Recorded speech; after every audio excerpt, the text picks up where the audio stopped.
Preet Gill to move the motion. Thank you, Mr Walker. I beg to move that this House has considered local government funding, and it's a pleasure to serve under your chairmanship.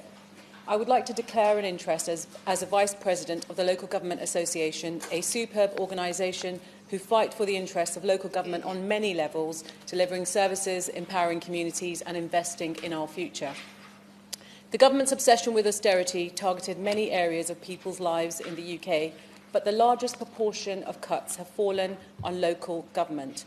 I applied for this debate to ask the government to recognise the folly of this approach and to truly end austerity. As a councillor and a cabinet member, I experienced these cuts firsthand. I have taken part in extremely difficult budget discussions and decisions in the face of increasing demand brought about by other government policies which made life harder for my constituents. I work with local communities to try to offset and alleviate some of the most damaging impacts of these government policies. But to achieve real cooperative change in transport, housing and economic growth, councils and local communities need sufficient resources and power. And under this government, the opposite has happened. Local authorities have had to cut staff levels, scale back many non-statutory services and tried other ways to try and save money. And after 9 years of cuts from the Coalition and then the Conservative government, I was glad to finally see that the government has managed to find more money with an extra £1.6 billion found for 2019-20 compared to the initial funding plans set in 2016. Yes, I will. Could I congratulate her on securing this debate? And could I ask, does she agree with me that it's particularly galling on a day when we're discussing Brexit that £4 billion is going into some sort of no-deal black hole when our children's centres, libraries and those important council services are all desperately at risk? I thank my honourable friend for that intervention, and she's absolutely right, making the point that the government can do it when they try, and instead of wasting that money, that is the kind of money that local government absolutely needs at this moment in time. This, as I'm sure the Minister will tell us, is a great success and shows that the government are listening. But can he tell us why it has taken so long to acknowledge the failure of his government's own funding plans? And before the Minister tells us everything is going to be okay, let's look at some of the facts. In Birmingham, 361 out of the 364 schools in the city are facing cuts. Almost a quarter of West Midlands police funding has been cut, and scathing cuts since 2010 have already seen Birmingham City Council lose £642 million from its annual budget, with the council expecting to be forced to make further savings of £123 million per annum. Yes, I will. Thank my honourable friend for giving way and securing this debate. And in Lewisham, the council have had to make £165 million worth of cuts since 2010. Despite their best efforts, they're now having to make difficult decisions on things like grants to the voluntary sector, libraries, street sweeping and lollipop people. Does my honourable friend agree with me that central government needs to properly fund our councils so that they can properly serve the community? I thank my honourable friend for that intervention, and rightfully what she is saying is the plight of many councils up and down the country, and I hope the Minister today will really take stock of the contributions that members are going to make, and it's great to see so many people here on such an important topic coming to talk about local government finance and other issues. I will. Thank you, my honourable friend, for giving way and for securing this significant debate. As my honourable friend also from Western Penge in Lewisham has rightly said, that Lewisham Council has experienced significant cuts since 2010, and those significant cuts are having an effect on our Lewisham population. And what we are seeing social workers' caseloads being increased, and we are seeing difficulties of securing bed places for people with mental health problems. Would you agree that the government needs to stop making these stupid cuts, these silly cuts, and start investing in local government? I thank my honourable friend for that intervention, and she's absolutely right. I hope today the government will really listen to members talking about the devastating impact of cuts to councils where they represent. Will she give way? I will do. Will she agree with me that it's not just the direct cuts to councils, but it's also the extra services that councils are expected to take on? For example, in my area, the NHS stopped funding the low vision clinic. They don't have to do it. Councils have to pick it up if it is not funded. And now my local council in Brighton and Hove, Labour-led, has had to pick that up, whereas my local council that I cover, the Conservative-led one in East Sussex, is refusing to, leaving people partially sighted with nowhere to go for the vital adaptations that they need. I thank my honourable friend for that important intervention, and that just tells the plight of councils where non-statutory services are not getting the investment that they need. And what we'll end up having is just councils delivering statutory services, and that by no means meets the needs of our diverse communities. All this is set against the projected population growth in Birmingham of 121,000 by 2031, meaning even less money in real terms per person. And this isn't a situation unique to Birmingham.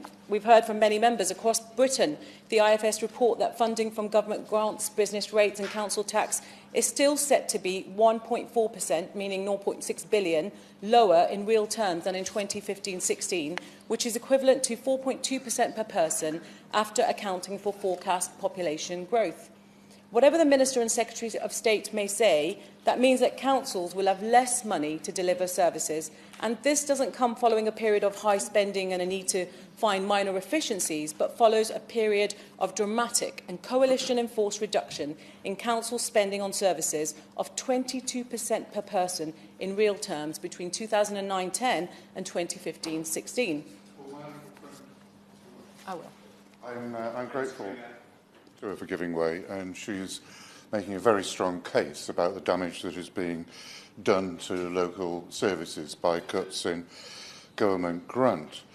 But does she also agree with me that there is no resilience in local government's tax base, and that is profoundly strangling local democracy, and that there really needs to be a reversal of the changes that were made in the late 80s and early 90s to councils' ability to raise their own money? I thank my honourable friend for that intervention. A really important point that he raises, and it's something I'm going to touch on later on in my speech. So not only was this a devastatingly large amount taken across the country, the spending cuts hit the more deprived far harder than other areas of the country, and a point on which I will come back to later. The government often mock members asking for more money for a particular cause, but this really misses the point. These cuts are not just about money, they are about what the money allows local government to do or not to do. It is about the services and support that local government can provide to empower communities and support individuals to fulfil their potential. New research by Unison shows that 66% of local councillors do not think that local residents are receiving the help and support they need at the right time. So does the Minister understand this? Because councillors and council workers are not working hard enough. It's not because of that. Or does he agree with me that it is because of the reductions of the 16 billion to core government funding between 2010 and 2020 that has led to this? And will the Minister make public all the data and analysis his department have put together about the scale and variation of local responses to cuts, as well as the impact of almost a decade of austerity has had on the impact on local government and the inequalities it has reinforced and perpetuated? And what does the Minister say to Lord Porter, the Conservative chair of the Local Government Association, who in the most recent copy of First, the magazine for local government, of which I have a copy here, and I'm most happy to share with him, says that next year will continue to be hugely challenging for all councils, which still face an overall funding gap of 3.1 billion in 2019-20. And that figure is not to make progress, not to invest further in the future of our families and communities. That is just to stand still. So does he agree with Lord Porter? I would also like to raise the issue of universal credit with the Minister, and while I know it's not his brief, I hope he will take the opportunity here today to discuss his understanding of the problems universal credit is causing for citizens and therefore local government. I would like in particular to ask about the Department's analysis of the impact on local government income of rent arrears from council tenants on universal credit. Residents' Landlords Association research reveal that the number of private landlords with tenants receiving universal credit and going into rent arrears rocketed from 27% in 2016 to 61% in 2018, with the average amount owed in rent arrears by the universal credit tenant rising 49% between 2017 and 2018. If similar findings are found for council tenants, and there is no reason to think universal credit is impacting differently on council tenants rather than those in private accommodation, then we see local authorities put under further pressure by a failed government initiative. This is not party political. This is not about Labour councils wasting money or Conservative councils being frivolous. With Lord Porter saying councils can no longer be expected to run our vital local services on a shoestring, does the Minister think that those Conservative councils that have gone bust or reduced services to the legal minimum have A, received enough funding, and B, will receive enough with the latest funding settlement? And if so, will he confirm that he thinks they went bust because of their own failures? If so, will he outline what those failures were? And when the Prime Minister took office, she promised that the mission of her government would be to tackle injustices.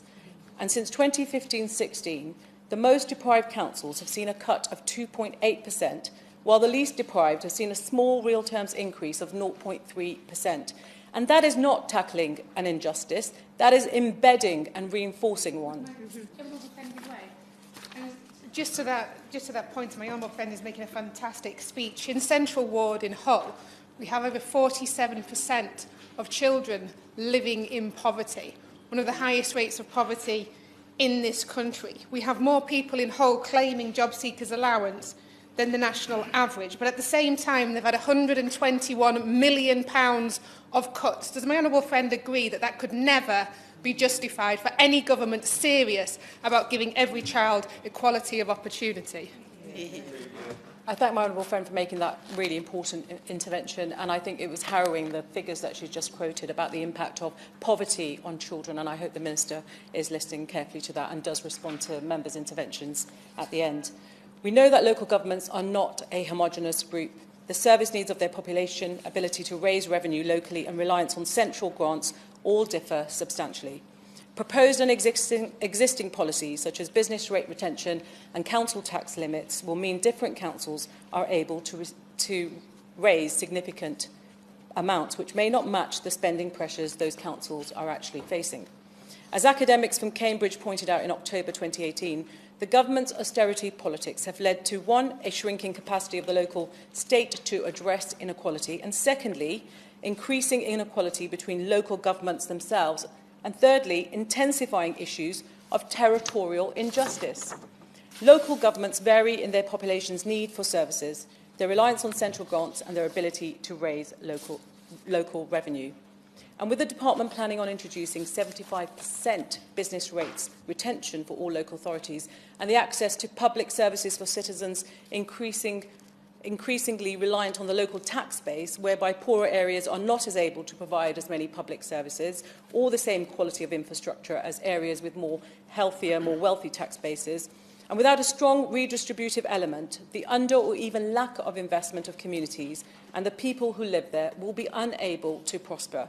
So will the Minister ensure that no council sees its funding reduced as a result of a new distribution system, and what actions will he take to this end? With the National Audit Office highlighting the dangers involved in bringing in a business rates retention model that has not been fully tested, will he also commit to making public a full and thorough evaluation of the pilot schemes before committing to any further rollout? I could raise any number of areas that government cuts to local government are causing immeasurable, immediate and long-term damage to, from homelessness to fire safety, to crime prevention, to child services, to public health, and reductions in any of these areas are not impact neutral. They influence and prohibit the capacity to prevent and support. Due to the length of this debate and the fact that I was Cabinet Member for Public Health at Sandwell Council, I will focus on public health, and I hope some of my colleagues may pick up on other areas that they want to raise.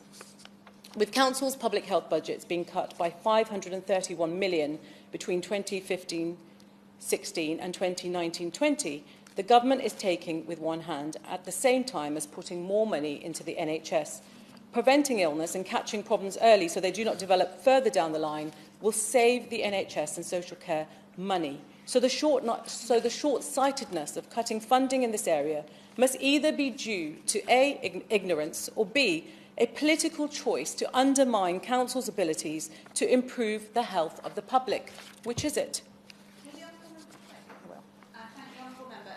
She is making an excellent speech. The underfunding of social care, whilst a travesty in itself, also has consequences in our hospitals due to avoidable hospital admissions and delayed transfers of care.